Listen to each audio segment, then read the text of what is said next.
Hello बच्चों, मैं आपका आरडी सर लेकर आया हूँ स्ट्रक्चरल ऑर्गेनाइजेशन इन एनिमल्स इस चैप्टर का एक बहुत ही important part that is animal tissue. Latest NCERT में ये पार्ट नहीं दिया है पर हमारे नीट एग्जाम में दिस पार्ट इज इंक्लूडेड। तो मैं आपके लिए यहाँ पे ये स्पेशली सारे टिश्यू एक्सप्लेन कर देता हूँ। एनिमल टिश्यू में से एपिथेलियल टिश्यू मैंने ऑलरेडी अपलोड कर दिया है। मैं अब connective tissue, muscular tissue and nervous tissue के बारे में बात करूंगा। Let's begin with the connective tissue. देखो एनसीईआरटी में क्या दिया है, connective tissues are most abundant and widely distributed. हमारे बॉडी में सबसे एबंडेंट टिश्यू कौन सा है, तो कनेक्टिव टिश्यू है एंड मोस्ट वाइडली डिस्ट्रीब्यूटेड भी यही है। This tissue consist of soft connective tissue to the specialised connective tissue में होता है, उसके टाइप्स होते हैं कार्टिलेज, बोन, एडिपोज। अब यहाँ पे ना एक बहुत ही इंपॉर्टेंट स्टेटमेंट दिया है एनसीईआरटी में, in all connective tissue except blood cell secrete fibres.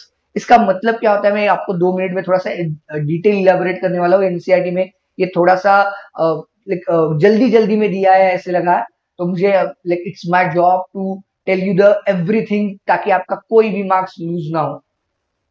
तो कोई भी कनेक्टिव टिश्यू बनता है तो उसके 3 कंपोनेंट बनते हैं, हम उसके बारे में देखेंगे। पहले इसका क्लासिफिकेशन देख लेते हैं।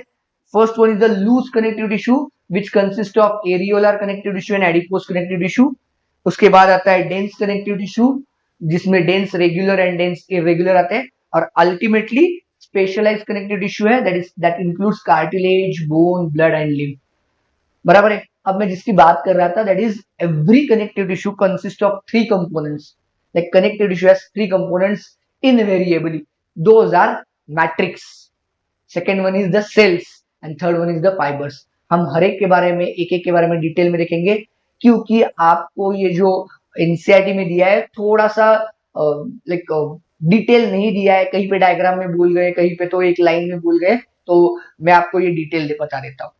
Matrix mainly mixture of carbohydrates and protein, इसी को हम ग्राउंड सब्सटेंस बुलाते हैं। इसको लिए एक छोटी सी एनोलॉजी देता हूँ। आप लोग वाटरमेलन कट करते हो, वाटरमेलन कट करने के बाद आपको अंदर दिखाई देते हैं रेड कलर का पल्प, और उसमें दिखाई देती है आपको ग्रीन, ब्लैक, व्हाइट कलर की सीड्स। बराबर है। So that pulp is nothing but the matrix, the red colour part is nothing but the matrix. ये एनोलॉजी है, मेटाफर है, वाटरमेलन का ही होगा ऐसे ही। मैं आपको कनेक्टिव टिश्यू के लिए थोड़ा सा इमेजिनेशन के लिए बता रहा हूँ। तो इसको बुलाते हैं हम ground substance and cells and fibres are suspended in matrix. जैसे वाटरमेलन के सीड्स वो पल्प में सस्पेंडेड होती है, वैसे ही कनेक्टिव टिश्यू में सेल्स एंड द फाइबर्स हम लोगों ने अभी देखे नहीं है। सेल्स क्या होते हैं, फाइबर्स क्या होते हैं, उसके बारे में हम देखेंगे। So those are suspended in it. चलो, cells, there are total 8 different types of cells which are suspended or which are present in the connective tissue. First one is the fibroblast, they produce fibers and the matrix. जो हम fibres आगे जाकर पढ़ने वाले, those are produced by the special cells, those cells are fibroblast cells. Second type of cells are adipocytes, नाम से पता चल जाएगा, they are important for the storage of fat. Detail देखने वाले 2 मिनट बाद। Then the plasma cells, they are important for the production of antibodies, जो हमारी इम्यूनिटी में काम में आती है ना, वो एंटीबॉडीज। और ना आप जहां जहां क्वेश्चन सॉल्व करते ना, आपको एक चीज दिखाई देती है, एक cell, cartwheel like cell nucleus, जिसका न्यूक्लियस है, ऐसी सेल कौन सी, तो वो है plasma cells. Cartwheel like nucleus होता है। कार्टविल, बुलक कार्ट देखिए, उसका बड़ा सा व्हील होता है, उसमें स्पोक्स होते हैं, तो उसको हम बुलाते हैं कार्टविल like. Next, 4 type of cells are mast cells. They produce very important 3 substances. First one is the histamine, which is secreted during the inflammation or during the allergy. Second one is the heparin, which acts as a natural anticoagulant and that does not let the blood clot in your blood vessels. जब तक blood vessel में, तब तक उसको clot करने से ये बचाता है। वो काम कौन करता है, हिपैरिन, इसलिए उसको बुलाते हैं हम anticoagulant. And third one is serotonin, which is vasoconstrictor. This is a vasoconstrictor. Then आते हैं macrophages, they perform the phagocytosis. Then आते हैं lymphocytes, which are important for the immunity. कैसे कैसे हम डिटेल पढ़ते जाएंगे, पर इतना तो ये भी याद रखो कि these cells, lymphocytes are important for our immunity. हमारे इम्यून सिस्टम डेवलप करने के लिए lymphocytes की जरूरत होती है। सिमिलरली macrophages के बारे में। Then There comes the mesenchyme cells give rise to the various types of connective tissue, and chromatophore cells, they produce pigment melanin. So like these are the different 8 types of cells present in the connective tissue. Then comes the fibers. There are 3 types of fibres. आपको NCERT में 2 का ही mention किया, third का mention नहीं किया, इसलिए मैंने उसको स्टार बना के रख दिया अलग से. देखते कौन कौन से फाइबर्स होते हैं. Collagen, they are made up of protein collagen. Collagen नाम के प्रोटीन से बनते हैं. Unbranched and inelastic. इलास्टिक नहीं, रबर जैसे स्ट्रेच नहीं हो पाएंगे, सो ये इनइलास्टिक होते हैं. And these are commonly called as white fibres. आपको बहुत जगह पे ये टर्म दिखाई देगी, व्हाइट फाइबर्स, व्हाइट फाइबर्स, आप समझ में आ जाएगी. This is made up of collagen. Then elastic fibres which are made up of protein elastin. नाम प्रोटीन का नाम क्या है? इलास्टिन, एन है एंड में. इट इज ब्रांच एंड इसका नेचर है इलास्टिक, जैसे रबर होता है वैसे. And these are yellow fibres. बहुत कॉमनली आपको इसको येलो फाइबर्स करके दिखाई देंगे.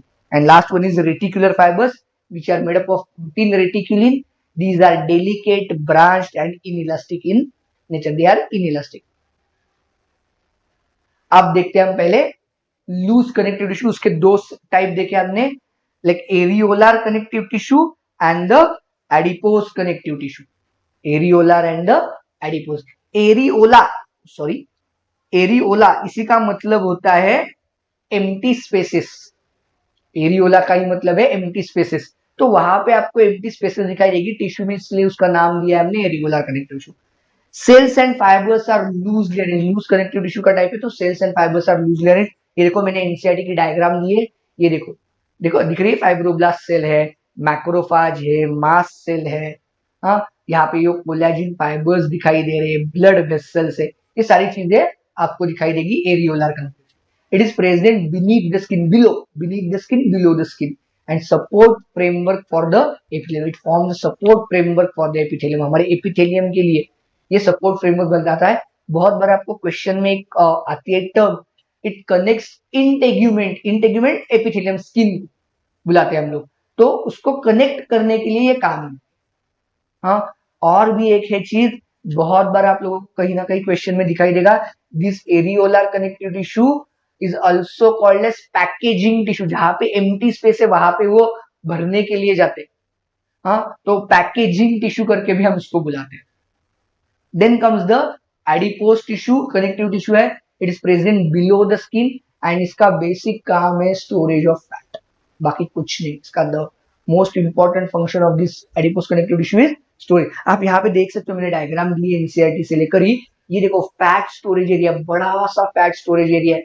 न्यूक्लियस देखो पेरीफेरी को शिफ्ट हो चुका है, हाँ, because of presence of large fat molecule. हम जो खाना खाते हैं और उसमें सो एक्सेसिव फूड होता है, न्यूट्रिएंट्स होते हैं जो which we do not utilise, basically carbohydrates.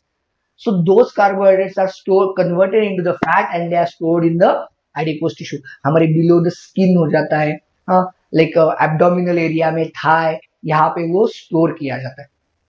Okay, so this was all about the loose connective tissue. Next video में हम देखेंगे डेंस कनेक्टिव टिश्यू, और 2 जो आपको एनसीईआरटी में स्पेशलाइज कनेक्टिव टिश्यू दिए गए हैं उसके बारे में हम यहाँ पे बात करेंगे. Thank you very much. Stay tuned, stay connected. पूरा चैप्टर जल्द ही आपके लिए हो जाएगा.